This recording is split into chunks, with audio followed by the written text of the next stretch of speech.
Ready sir. Okay sir. కొద్ది మీ సైడ్కి ఉంటే అతను లోపలికి వస్తారు. రండి.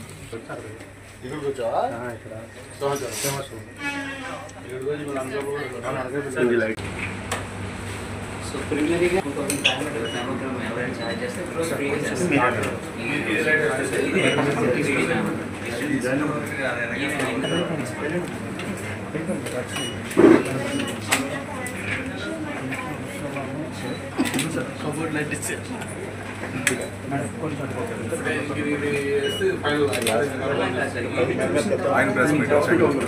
బయాప్సీ చేస్తాం.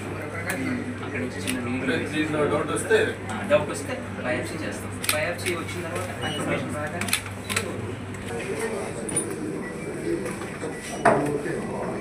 గుడ్ ఆఫ్టర్నూన్ అండి.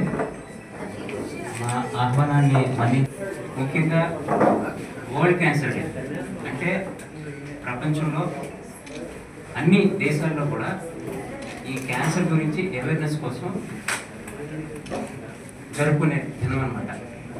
ఈ వరల్డ్ క్యాన్సర్ డే రోజు మనం ఎందుకు అందరం కలిసి ఈ వరల్డ్ క్యాన్సర్ డే జరుపుకోవాలి అంటే, ఇప్పుడున్న ప్రస్తుత పరిస్థితులు చూసుకున్నట్లయితే క్యాన్సర్ ఒక మహమ్మారిలా తయారై, సో ఈ సందర్భంగా మన గౌరవనీయులైన గంటా శ్రీనివాసరావు గారిని కూడా మాట్లాడవలసింది గారు, అలాగే సుబ్రహ్మణ్యం గారు సందర్భంగా ఒమేగా హాస్పిటల్కి ఇన్వైట్ చేయటం, ఇప్పుడే ఏదైతే టెస్టింగ్ సంబంధించిన కొన్ని ఎక్విప్మెంట్లు కూడా ఇనాగ్రేట్ చేసి ఇక్కడ రావడం.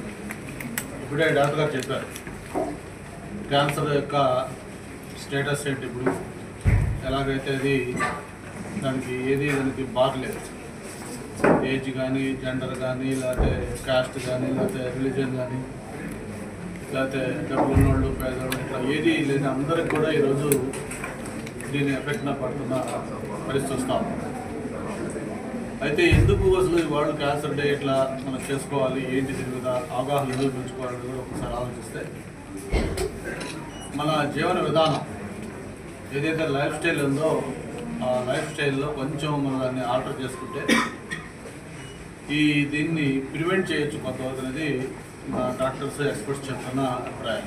ఫస్ట్ డిసీజ్ రాకుండా ఏం జాగ్రత్తలు తీసుకోవాలి, వచ్చిన తర్వాత డయాగ్నోసిస్ ద్వారా వెళ్ళి డిటెక్షను, వన్స్ డిటెక్ట్ అయిన తర్వాత దానికి ప్రాపర్ ట్రీట్మెంట్, వీటిలో ప్రజలకు ఒక అవగాహన కల్పించాలి. ఏదైనా ఒక టైమ్లీ నిర్ణయం తీసుకోకుండా దాన్ని నెగ్లెక్ట్ చేస్తే దాని రిఫ్లికేషన్ చాలా సివియర్గా ఉంటుంది. ఎస్పెషలీ క్యాన్సర్కి సంబంధించి కొన్ని మనం అవాయిడ్ చేయాలి. బట్ కొంత జాగ్రత్తలు తీసుకుంటే డెఫినెట్గా వాటికి కొంచెం దూరంగా ఉండేదని కూడా పాటిస్తుంది. అంటే నేను ఫ్రెండ్స్తో మాట్లాడుతున్నప్పుడు అనేవాళ్ళు, మీరు చెప్పినట్టుగా టొబాకోను, లేకపోతే ఈ పాను, గుట్కా, లేకపోతే ఆల్కహాల్, లేకపోతే ఇంకా వేరే స్పైసెస్, ఇట్లా కొన్ని మనం అవాయిడ్ చేయమని చెప్తుంటాం. మనం అవన్నీ చేసి చాలా సిస్టమేటిక్ లైఫ్ ఉన్నా కూడా కొంతమంది క్యాన్సర్ అటాక్ అవ్వచ్చు. బట్ మెజారిటీ ఛాన్సెస్ ఇవన్నీ ఏదైతే ఉంటాయో వాటిని అవాయిడ్ చేసుకుంటే కొంత వీటికి దూరం అనేది ఉండొచ్చు అనేది మన డాక్టర్స్ వాళ్ళు ఒక ఈ రీసెర్చ్ ప్రకారం సైంటిఫిక్గా చెప్తున్న ఇన్ఫర్మేషన్. అది ఒకటి లైఫ్ స్టైల్లో మార్పులు చేసుకోవడం. అలాగే రెగ్యులర్ చెకప్స్. ఇప్పుడు ఈరోజు ఒమేగా హాస్పిటల్ ఆధ్వర్యంలో డాక్టర్ గారు ఈ మొబైల్ ఈ టెస్టింగ్ కూడా పెట్టారు. అంటే హాస్పిటల్ దాకా వచ్చి ఇక్కడ చేసుకోకపోయినా మీ దగ్గరికి నేరుగా తీసుకొచ్చి ఎక్విప్మెంట్ ద్వారా కూడా టెస్ట్ చేసే సిస్టమ్ పెట్టారు. తర్వాత వన్స్ అది ఐడెంటిఫై అయిన తర్వాత దానికి ప్రాపర్ ట్రీట్మెంట్, దానికి క్యూమో ఇస్తారా, రేడియేషన్ ఇస్తారా, లేదు సర్జరీ చేస్తారా, లేదు ఇంకేమైనా వేరే మెడిసిన్ ద్వారా అవుతుందా ఏంటనేది డాక్టర్స్ డిసైడ్ చేసి వాళ్ళు దాన్ని చేస్తారు. కాకపోతే ఏంటంటే ఈరోజు మనకి ఇదివరకు జనరల్గా క్యాన్సర్ అంటే మన మెడ్రాస్ అడయాలో ఒకటి గుర్తొచ్చేది. ఆఫ్ లైట్ మనకి హైదరాబాద్లో Basavarao Tarakam hospital, cancer hospital ఒకటి ఈ మధ్య పాపులర్ అవుతుంది.